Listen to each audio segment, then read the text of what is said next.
Hi, I'm Chang, and today we're going to be talking about entrepreneurial depression.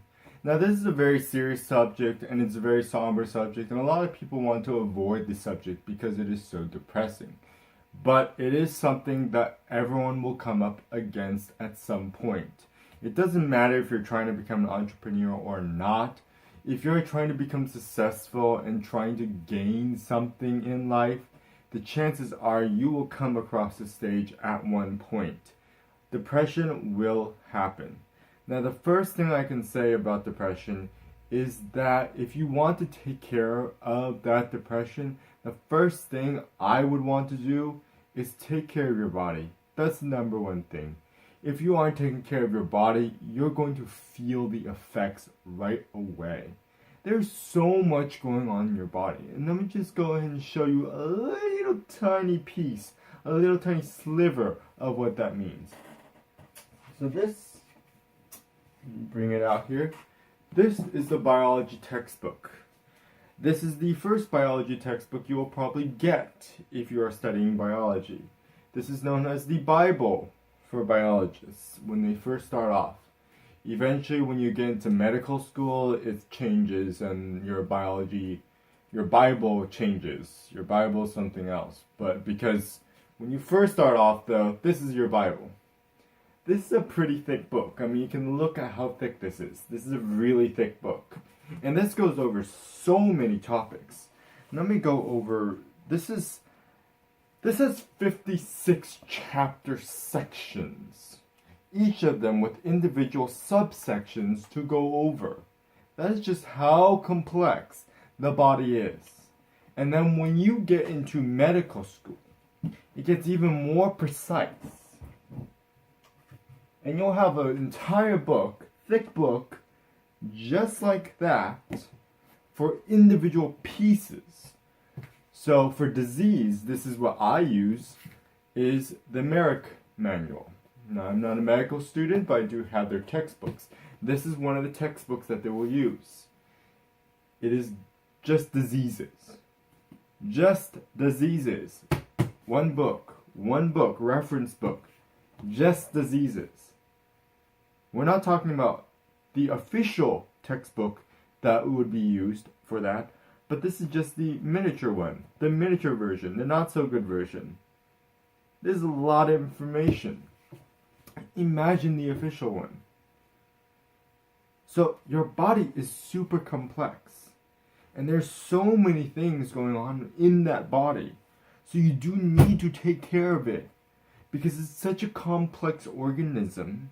It's such a complex machine almost, that if you are not taking care of it, do you not think that the brain will become affected if that machine is not well oiled? Because that thing is so complex. If a little piece of it is not right and you just let it go, all those pieces are going to stack up, and then when you get old, guess what happens?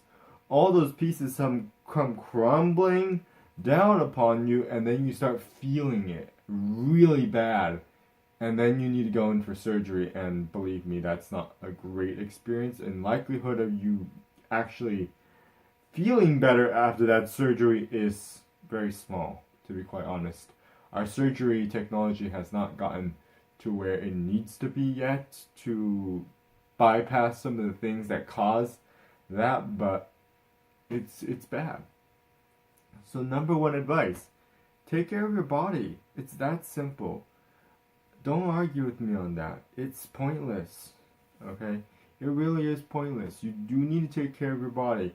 Your body is connected to that brain. The brain is not independent. It needs that body. It will always be trying to rely on that body. If something's in pain, your brain will spend half of its time going, I'm in pain, and not focus on whatever you want it to focus on.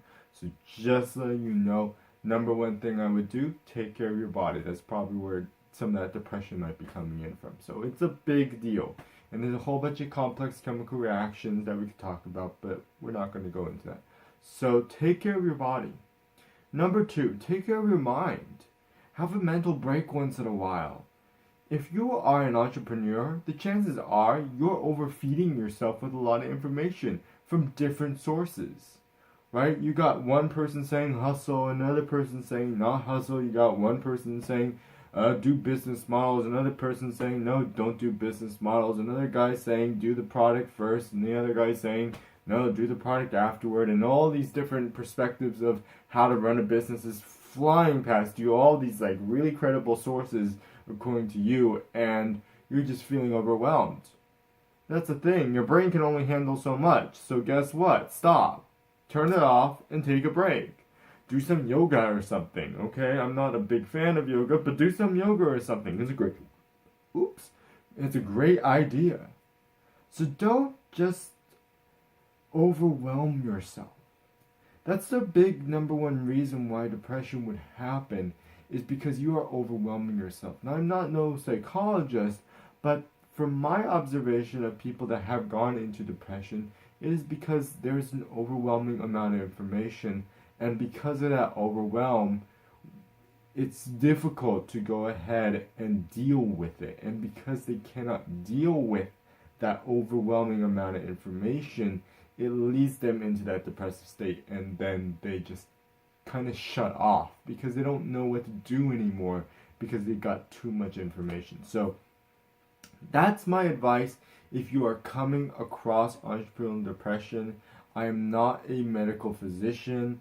I am not a psychiatrist, so my advice actually counts little for nothing at all. In fact, you shouldn't even follow it. I know I'm making this video and like, don't follow the video. Well, yeah, technically you should go to a psychiatrist or a doctor and have them help you out.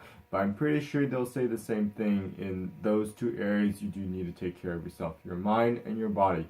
Try to make sure that your body is healthy and try to make sure your mind is healthy. It's basics. So go ahead and take that information. I hope it helped you, and I will see you in the next video.